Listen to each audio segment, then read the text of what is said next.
오늘 말씀을 함께 나누도록 하겠습니다. 이제 내일이면 선포한 그 3년 기도가 시작됩니다. 3년 기도가 시작됨을 가까울수록 저는 참 지난 3년의 기도들이 정말 많이 떠오릅니다. 이 말씀은 그때 참 저에게 감동으로 주셨던 많은 말씀들 중에 하나입니다. 이사야 60장은 저에게 참 의미 있는 하나님께서 약속으로 주신 말씀입니다. 일어나 빛을 발하라. 이스라엘이 바벨론으로부터 포로 귀환의 약속을, 또 신약 교회의 회복의 약속을, 또 어떤 이들은 이스라엘 국가의 회복을 하나님께서 약속해 주시고 있다고 말씀하시고 있습니다. 오늘 본문을 4가지 단어로 함께 살펴보려 합니다. 첫 번째는 빛입니다. 창세기 1장에 창조의 시작은 빛이었습니다. 빛이 오매 어둠이 물러가고 창조는 빛으로 시작되었습니다.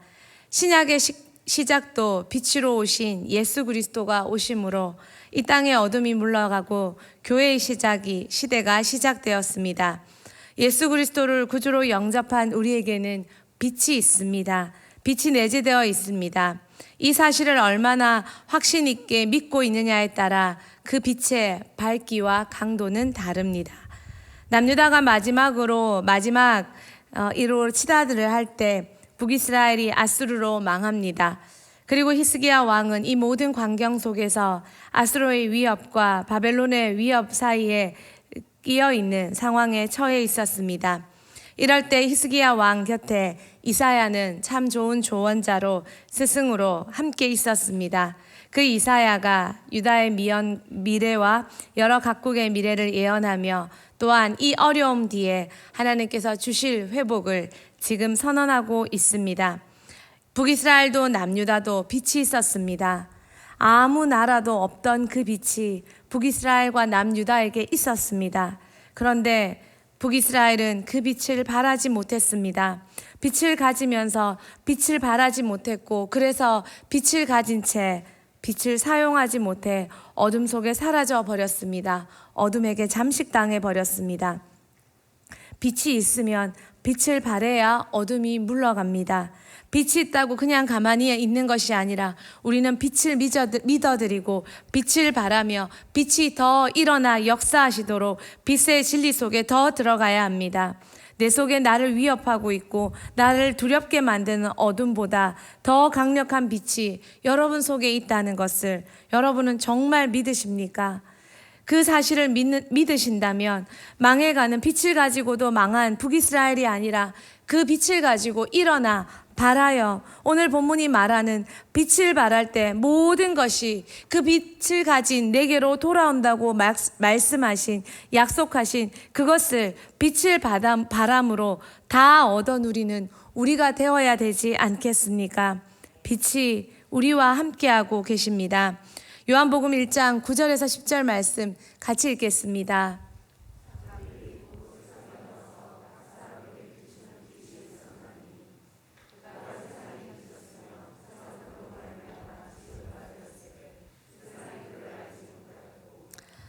네, 예수님이 빛으로 이 땅에 오셨습니다. 그러나 세상은 그를 알지 못했지만 예수님은 그를 영접하는 자에게 구주가 되어 주셨고, 그를 믿는 자에게 치유와 회복과 기적과 놀라운 역사를 일으키시며 구원까지 일으키셨습니다.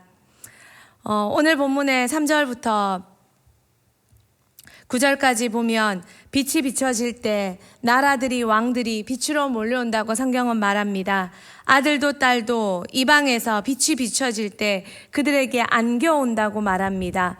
부와 재물도 빛이 비춰질 때 찾아온다고 말합니다. 미디안과 에바 또 스바의 재산들도 그들이 그 재산들을 가지고 와서 하나님을 찬송하며 7절에는 목축업을 하는 게달과 느바요도 가축을 몰고 와서 그 재산을 가지고 재물을 가지고 하나님의 집을 영화롭게 한다고 말하고 있습니다.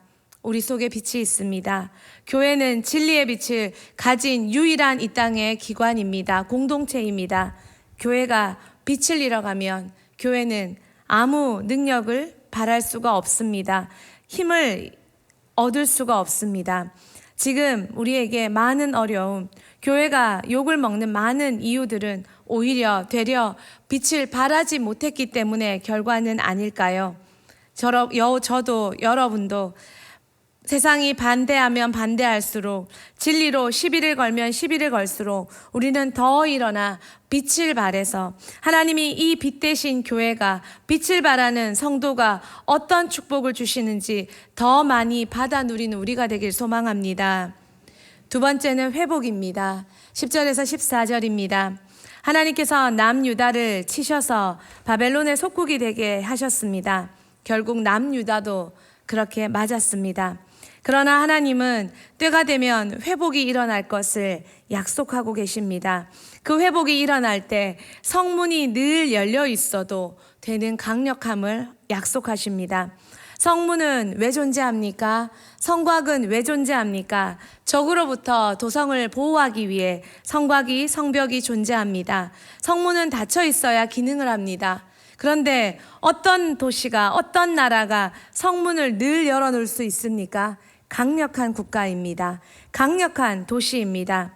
하나님께서 회복시켜 주실 때 그 회복은 작은, 부족한, 연약한 회복이 아니라 언제나 늘 성문을 열어둘 수 있는 강력함을 가진 많은 나라들이 몰려와 스스로 자발적으로 섬기고 조공을 주는 이전의 원수들까지도 이기는 강력한 회복을 약속하고 계십니다.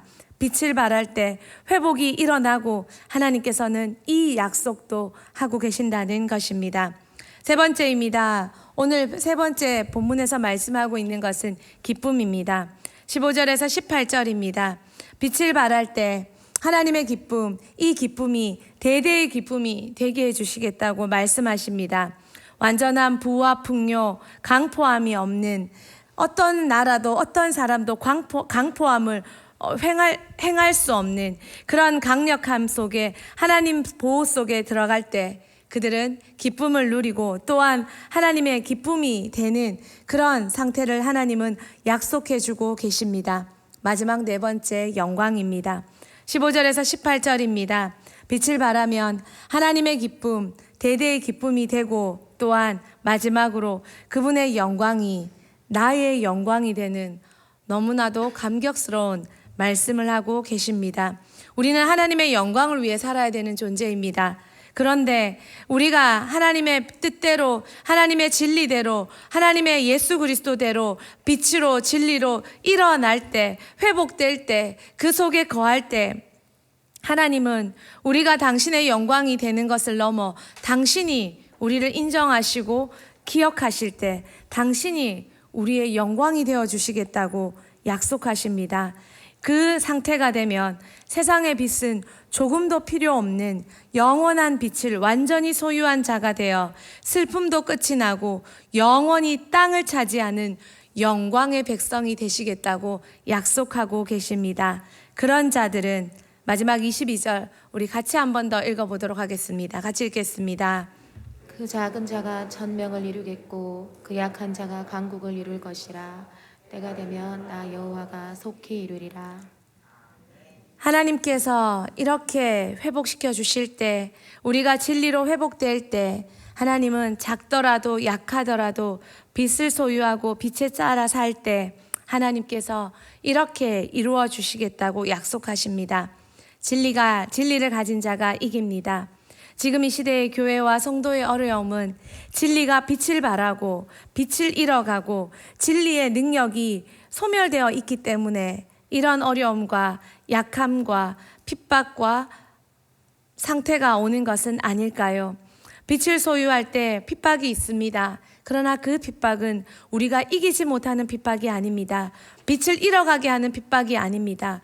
빛을 발할수록 우리에게 주어지는 핍박은 우리를 더 강력하게, 더 하나님께로 나아가게 하는 핍박입니다. 썩기고 빛을 잃어서 짓밟히게 되면 우리는 모든 것을 잃어버린 존재가 됩니다.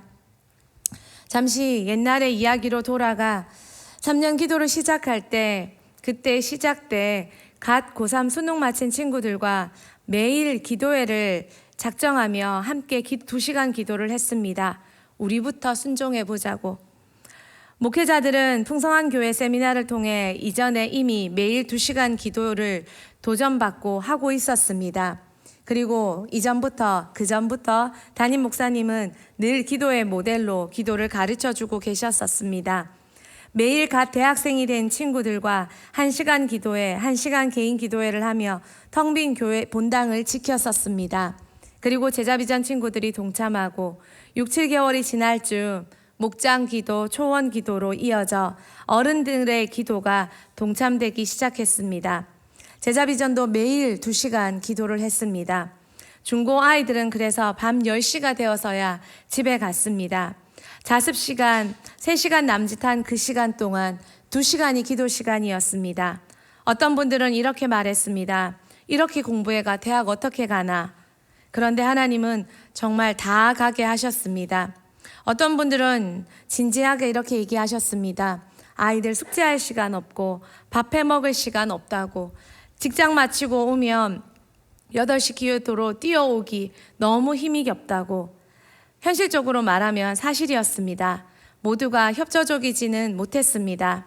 어떤 성도는 모임 때 공개적으로 목사님이 사회생활 안 해보셔서 성도의 삶을 모르셔서 이런 말씀을 하시고 이런 사역을 하신다고 푸념을 털어놓기도 했습니다. 또 청년 모임 때 목사님의 권면과 사역에 동참하지 않는 분위기에 적잖게 놀라 했던 그 기억이 새록 납니다. 지금 우리 교회는 목회자의 권위와 신뢰를 참 많이 표현해 주고 있는 좋은 교회입니다.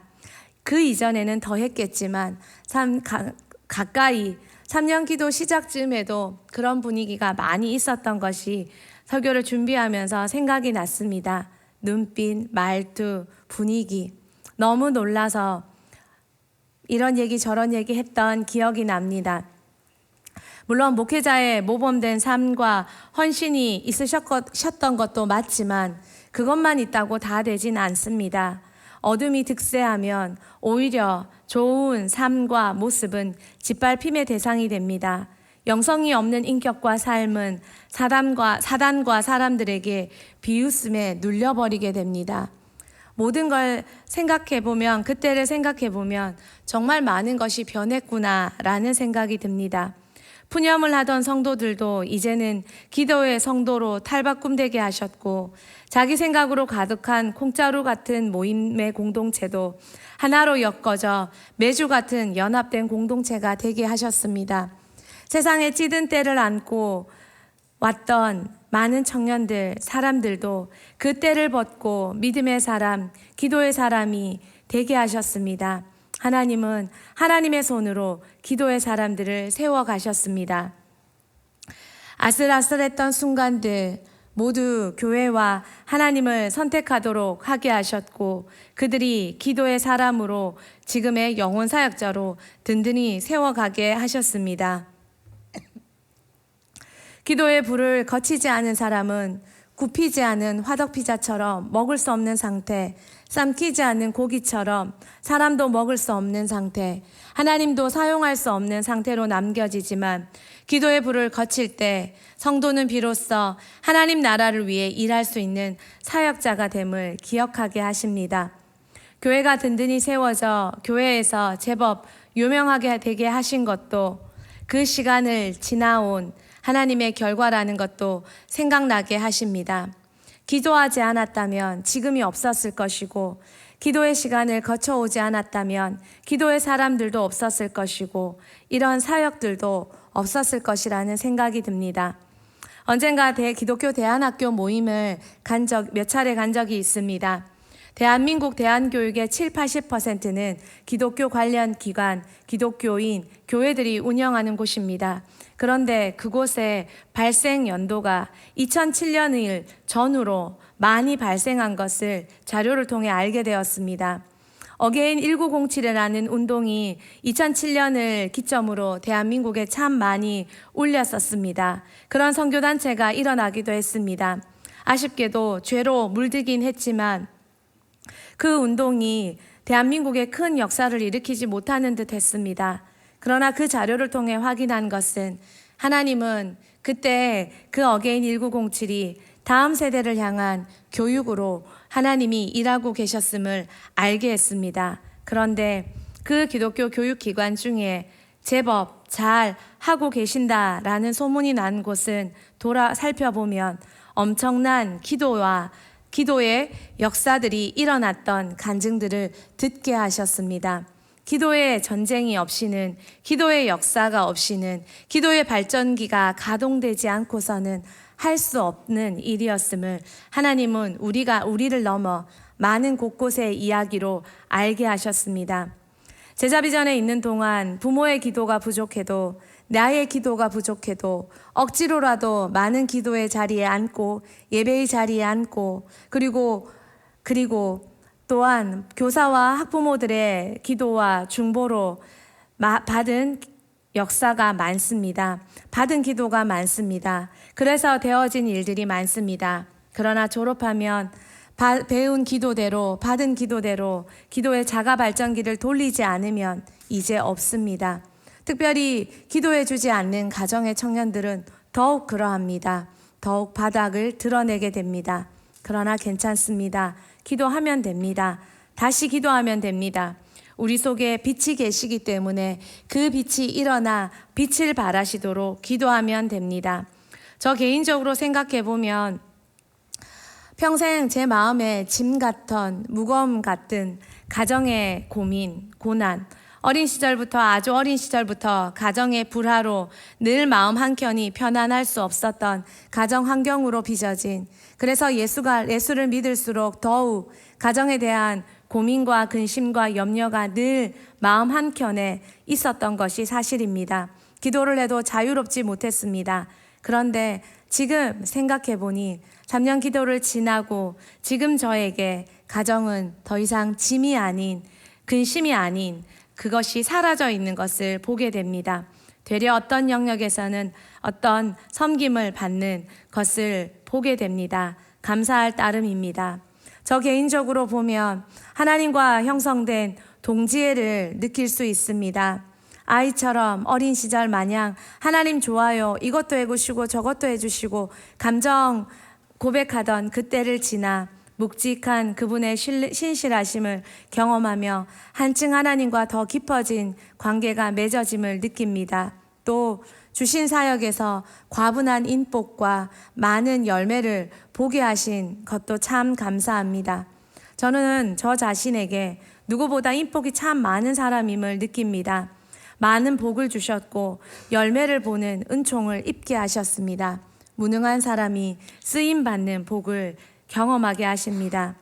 저는 지난 3년 기도가 마쳤을 때 사실 대한민국에 통일이 올 줄 알았습니다. 대흥교회에 놀라운 가시적인 부흥의 역사가 일어날 줄 알았습니다. 당장 그것이 눈에 보이지 않아 마쳤을 때 적잖이 당황했던 기억이 납니다. 그러나 지금 생각해보면 그 시간이 우리 대흥교회에 기도의 사람을 만들고 기도의 시스템을 만들고 기도의 분위기를 만들고 기도로 사역을 만드신 기초 작업을 하셨다는 것을 알게 됩니다. 그러면서 내일부터 시작될 그 3년 기도, 이 3년 기도는 하나님의 가시적인 역사도 기대되어 너무 좋습니다. 건축과 함께 사역의 열매, 성도님들의 열매, 많은 열매로 영광 받으실 하나님이 기대되어 정말 즐겁습니다. 공교롭게도 3월 1일 디모데 바울이 수련회로 시작하게 됩니다. 그것도 너무 좋습니다. 코로나 기간이라 먹는 것이 위험합니다. 그것도 너무 좋습니다. 금식하면 됩니다. 디모데 바울 수련회는 금식 수련회입니다. 좋죠. 세상에 못할 일은 아무것도 없습니다. 하나님을 향해 나아가는 길은 이 길이 막히면 하나님은 또 다른 더 좋은 길을 열어주시는 걸 경험하게 됩니다. 대흥교회 첫 시간에 디모데 바울이 기도로 섬길 수 있고 기도로 열어갈 수 있도록 다시 한번 대흥교회의 청년들로 여시는 하나님이 생각하면 미소가 저절로 머금어집니다. 그리고 청년들과 제자비전은 3월 12일까지 릴레이 금식 기도를 하며 나라를 위한 중보, 교회를 위한 중보, 나를 위한 중보로 해 나가려 합니다. 우리 안에 빛이 다시 비추어지면 60장의 역사는 지금보다 더 크게 대흥교회에 임하실 것이고 우리 성도들의 가정과 성도 각 개인마다 임하실 것이 너무 많이 기대되어집니다. 우리같이 작은 자, 우리같이 약한 자. 어떤 분들은 대흥교회를 보고 큰 교회라고 말씀하실 때 참 많이 놀랐습니다. 우리 교회가 무슨, 이전에 작고 연약하고 참 많은 것이 없어 이리 뛰고 저리 뛰고 목사님, 사모님 이렇게 저렇게 일하시던 그때의 기억들이 아직도 선한데 많은 사람들이, 외부의 다른 교회 사람들이 우리 교회를 보고 큰 교회라고 말하니 참 놀라울 따름입니다. 하나님은 벌써 그런 소리 듣게 하셨나 봅니다. 그러나 아직 우리는 부족합니다. 모자랍니다. 여전히 하나님 앞에 작은 자, 약한 자입니다. 그러나 하나님 앞에 작은 자, 약한 자이기 때문에 변함없이 더 많이 기도할 것입니다. 더 많이 기도할 때 우리가 1000명이 되고 강국이 되게 하셔서 영광 받으실 하나님을 찬양합니다. 대흥교회는 일어나 빛을 발할지어다.